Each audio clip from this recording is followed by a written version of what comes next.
Hi, welcome to another Cold Fusion video. I'm sure by now that everyone has heard of the dark web, commonly known as the epicenter of illegal online activity. A vast, secret cyber underworld. It's called the dark web, and people aren't using it to buy shoes. They're buying drugs, weapons, anything you can imagine. The subterranean realm is sinister and untraceable, with consequences that can be deadly. People may also be familiar with Silk Road, or at least its history, the online marketplace where you could buy narcotics with absolute anonymity. But the dark web is part of something much bigger, the deep web, which makes up 90% of the entire web. Through our internet searches in our daily lives, we only see a tip of the iceberg. How did this all start? In this video, we'll take a look at both the deep web and the dark web. You are watching Cold Fusion TV.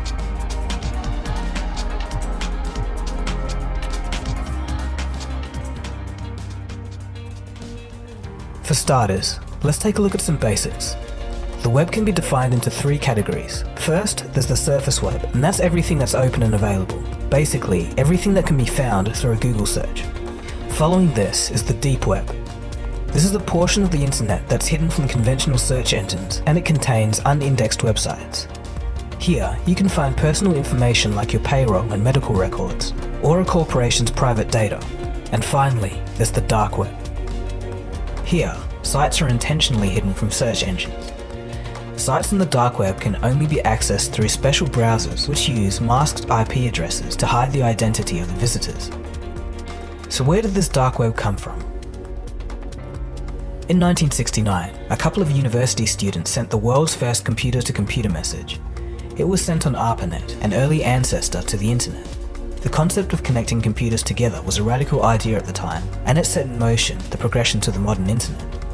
But ever since there has been the internet, or any form of internet, people have used it for illegal online activity. In fact, one of the first ever e-commerce transactions was a drug deal in 1970. It was done between two students at MIT and Stanford. In the 1980s, people also attempted to create data havens in small countries with relaxed laws. These early examples were nowhere near as sophisticated as the modern dark web. However, they illustrate the point that there have always been people who wanted to use the web to escape the eyes of the authorities, or everyone's eyes for that matter. In the mid-1990s, things started to get interesting. A technology called TOR was created. TOR stands for the Onion Router and is a browser which allows users to exchange information anonymously online. Peer-to-peer networks like TOR are the backbone of the dark web. For the dark web to exist, it needs anonymity. TOR manages this by hiding the identity of the user by bouncing the connection through 3 different servers around the world, adding a layer of encryption each time, hence the name Onion. It would be logical to assume that TOR was invented by a group of anti-establishment coders and criminals trying to evade government control. Looking at the illegal activity of the dark web, this makes sense. However, quite paradoxically, TOR was invented by the US Naval Research Laboratory to allow intelligence personnel to transfer information securely. Another agency of the US Department of Defense called DARPA further developed TOR, and in 2002 they made it available to the public. To this very day, TOR is still funded in part by the US government. But why would the US government fund and allow the general public to access TOR? Well, the idea was to make it difficult for anyone to decipher which information on the dark web was created by intelligence officers. It's easier to remain anonymous in a sea of anonymous users. Simply, the more users there are, the better. It's important to note that without TOR, the darknet would still exist. TOR is simply one dark web browser, to which there are many. It's kind of like if Google Chrome was shut down tomorrow, the internet would still exist. In 2014, Dr. Gareth Owen provided a breakdown of the sites on the dark web by classification. His research found that drug marketplaces were by far the most common type of site. This was followed by other marketplaces, including fraud sites and Bitcoin sites, which are mainly used for money laundering. Okay, so let's take a deeper dive and take an interesting look at the deep and dark web. Firstly, it's huge and its size is growing rapidly. A 2001 study done by the University of California discovered that the dark web had 7.5 petabytes or 7,500 gigabytes of information. In just 2 years, this number increased to over 91,000 petabytes. Today, combined, The deep and dark web is over 96% of the entire web. To give you more of an idea of the scale, 60 of the largest deep websites collectively exceed the size of the entire surface internet by 40 times. When you do an internet search, you're only searching 0.03% of the entire web. The dark web is such a nefarious place that you can get scams based around murder. In one case, people kept falling for an elaborate scam to hire hitmen. A website called Besa Mafia claimed to offer the toughest Albanian hitman services, but in reality, it was two Eastern European men tricking people into handing over their money to pay for hit jobs that actually didn't happen. After getting their initial payment, the fraudsters often strung customers along, lying to them and making up stories about why the killing hadn't happened yet. They even started a fake moral panic around the issue. They started up false campaign groups and petitions calling for the Besa Mafia website to be shut down. This was a convoluted effort to make it look legitimate. It said that you can find anything from an AK-47 to a rocket launcher on the dark web if you look hard enough. Criminals have also been discovered selling fake degrees, certifications, and passports. People have also hired hackers to break into university systems just to change their grades. Stolen identities are up for grabs on the dark web. Passwords for individual bank accounts cost around $160, and your full identity, about $1,200. On the dark web, there's also a hidden Wikipedia. This contains Wikipedia articles that are immune from censorship. One of the most infamous sites on the dark web is the marketplace Silk Road. The name comes from an ancient network of trade routes which connected Europe, parts of Africa, Asia, and the Middle East. The name was borrowed by Ross Ulbricht in 2011 when he set up the first Silk Road marketplace under the alias Dread Pirate Roberts. Here, many things can be purchased with Bitcoin, but mostly illicit drugs and fraudulent documentation such as passports.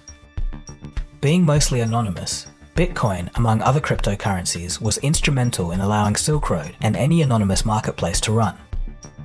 Ross Ulbricht was arrested in 2013 and charged in a high-profile case with money laundering, computer hacking, conspiracy to traffic narcotics, and arranging hitmen to murder 6 people. However, he was not prosecuted for the attempted murder charges. In October last year, the FBI swooped. Ross Ulbricht was sitting at his laptop in the science fiction section of a San Francisco library.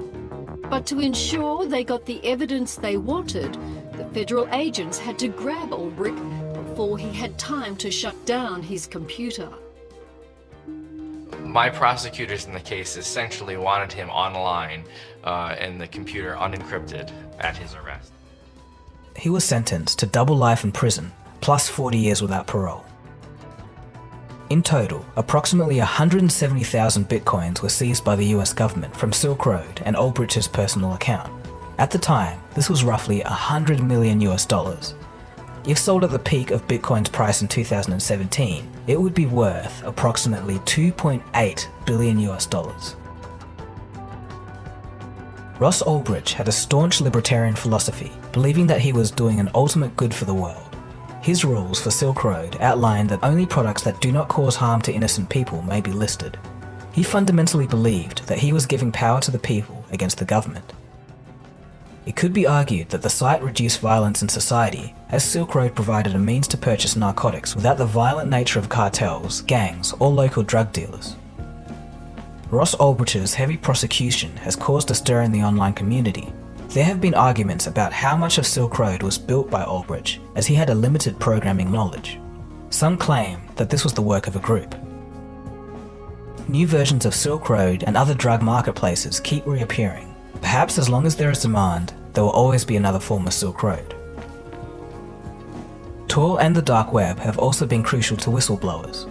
The New York Times and other news outlets have open onion sites to allow for people to anonymously submit information.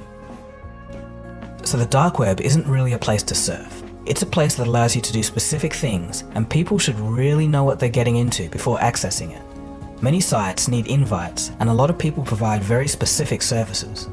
Stumbling upon a site by accident may even be a criminal offense.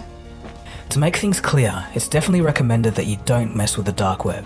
There have been reports of people getting strange phone calls after browsing through forums, people's webcams being hacked and then being put on live stream for all to see, people being followed around in public and being horrified to see photos of themselves while doing their daily activities appear on their computer later that day. A lot of people regard the dark web as an underworld, an illegal and dark place where criminals meet. It's true, there is a lot of this type of activity, but the other argument is that it gives people freedom. It can stop governments from overreaching their boundaries. It can keep people and their ideas safe. The question is, how do we stop the parts of the dark web that shouldn't exist? Right now, it seems like an unanswerable question, but people, such as TOR staff, are working on it.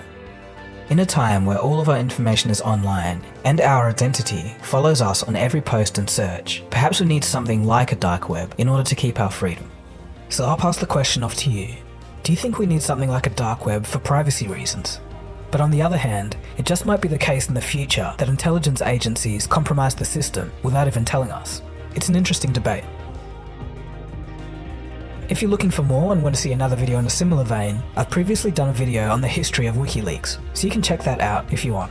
Oh yeah, and just before I go, I was invited on a podcast and a radio show to talk a little bit about technology in regards to my book. I'll leave those links below too if you want to listen. So anyway, thanks for watching. This has been Dagogo, you've been watching Cold Fusion, and I'll see you again soon for the